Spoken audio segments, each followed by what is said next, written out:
Sometimes prospects call you back and sometimes they don't. Why? What's the difference between when they do and when they don't? We're going to get into that in this episode.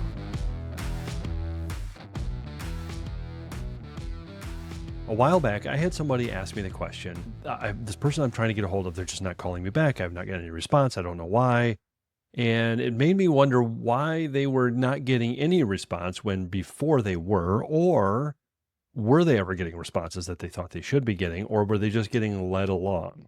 And so let's get into a little bit of why things happen and why people may not be calling you back, if that's the case. So first of all, the question I would ask is, are you in front of the right decision maker? So you may think you're in front of the right person, but remember, sometimes the person that you're in front of has the right to say no, but they may not have the right to say yes. There's a stark difference between those two, right? So if somebody has the right to say yes, then you're probably in front of the right decision maker. If they don't, or you're not sure, let's find out. Let's ask some questions.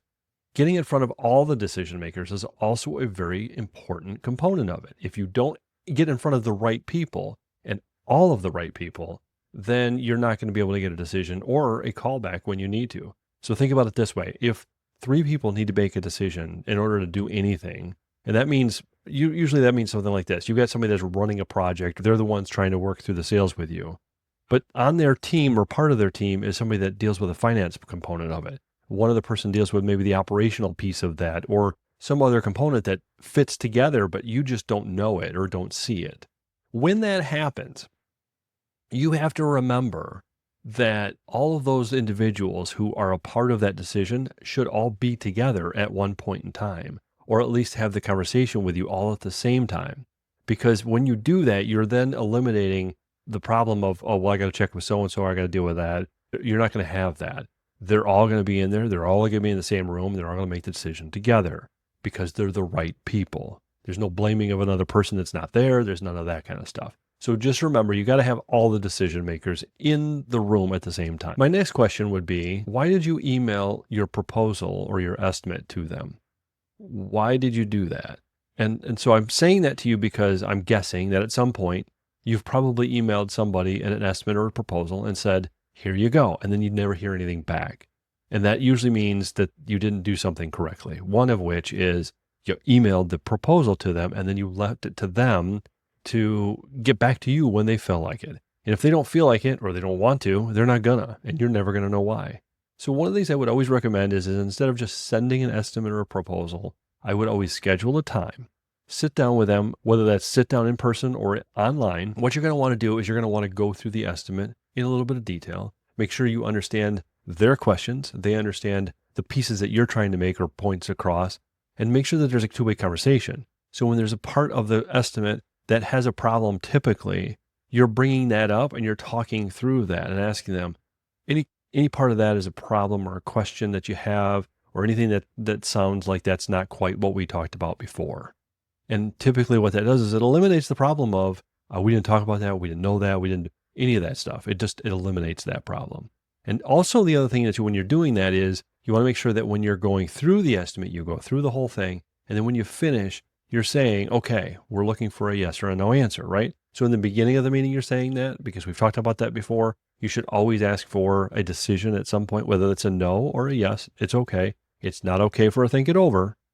And if you do that, and then you get to the end of your estimate review, and you go through that, you say, remember, we're going to talk about this. We're going to go through this. And then when we get to the end, it's going to be a yes or a no, or it's going to be, we're going to decide on the next steps, whatever that might be. But it's not going to be a think it over, right?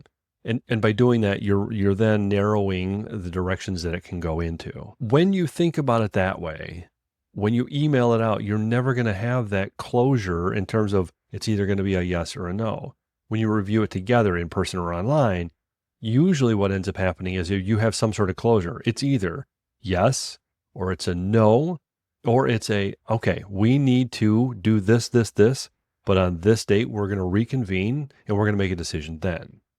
That's okay too. Well, at least you know your deadlines, your timelines. You know when things are going to happen. There's no mystery. And they'll show up because they said they will. So those rules of engagement are really critical. I know I've talked about that in a previous episode, but it's really important to have that conversation about, is this going to be a yes or a no answer? Because if you don't have that conversation, you're playing on their timeline and their objectives, which is not to give you any information, not to give you an answer, a yes or no, only tell you yes when they're ready and when they want to say yes. And if they're going to say no, they're just going to disappear. That's their rules. That's what they play by. And that's not what you want to be playing by. Another thing that you can do if you're getting this point where people are not calling you back and you've had some conversations, one of the things you might have to do is start to interject into your conversations ballpark range numbers. So as long as you're getting enough pain, enough questions answered about the reasons why they would do this work with you, as long as you're getting enough of that, you should be able to give them ballpark figures. And so usually I try to give them 3 ballpark figures. Sometimes it's 2, or sometimes it's 1, depending on how the conversation goes. And when I do that, the bottom number is always going to be the lowest I would take for that amount. That's going to be the number 1 rule. And number 2 is make them choose which of those ballparks that they're comfortable with. And when you do that, there's less likely to be this feeling of, we don't know what we want to do, or they're just going to disappear on you because you've talked about some numbers. Because when you have that conversation with numbers, you're going to start to get a feel of, yeah, they didn't seem to like that number. They didn't feel like they were ready to go with that, or they didn't like those numbers at all, because you can tell in that conversation, those numbers are out of the range. And when I've had that conversation with somebody and they say, yeah, boy, that's a little bit different than I expected.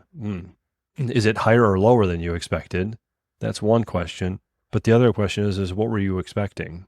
Because when you say what were you expecting, they're going to come back with some numbers and some ranges of their own, and you'll have to make some decisions. Is that something you can live with or not? Typically not, but sometimes it's not far off.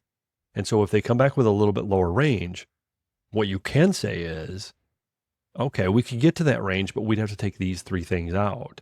And a lot of times people don't like things taken away from them, but sometimes they're saying, hey, this is the range, I'll do it. And then you've got at least less work with a more comparable price, right? One of the things that I feel like some people have a confusion about a little bit sometimes is, when is the right time to ask for a decision? Asking for a decision is happening all the way through this process, right? You're asking, is it okay to do this? Is it okay to do that? You're asking if it's okay to move to the next step. You're confirming something. That decision's always happening. But what you're trying to make sure is that you know where they're standing, what they're thinking, and why they're feeling that way. And you can start to apply some pain numbers or some pain pieces to those decisions. That's really when you know you're heading in the right direction. Because if you're getting pain attached to decisions, you know you're heading in the right direction. Another thing I like to, I guess, joke a little bit about is that there's a piece of hope that you think you're going to get this job, right? And so you're reaching out to this person hoping you're going to get this job because it's maybe one you want, more likely is one you need, right? And so when that happens, that's something that's what I like to call hopium. And when you're smoking the hopium, you're running into a little bit of a problem there, because hopium is a deadly drug and you don't want to be on hopium. It's never where you think it's going to go. And it's not something you want to have in your vocabulary. You do not want to have hope. What you want to have is some clear understandings of what next steps are, where they're at in the process, what their pains are, how they affect them, those pains, how they affect them themselves personally, as well as the business, as well as other people, their processes, their profitability.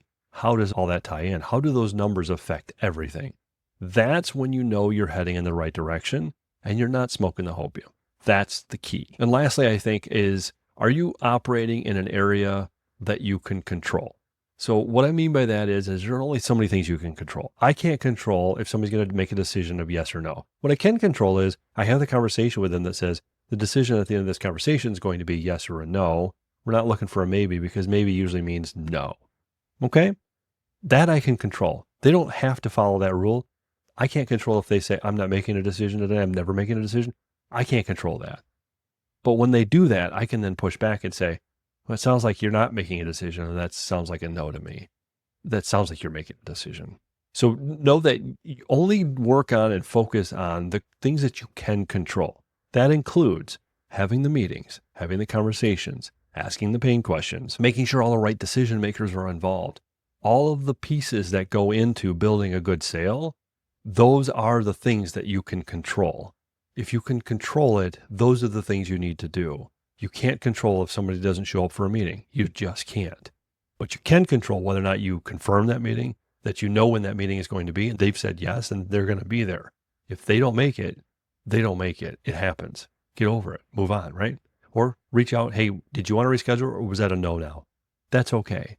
Always push to get rid of somebody out of your pipeline, because the more that you push them out of your pipeline, the more they want to stay in the pipeline.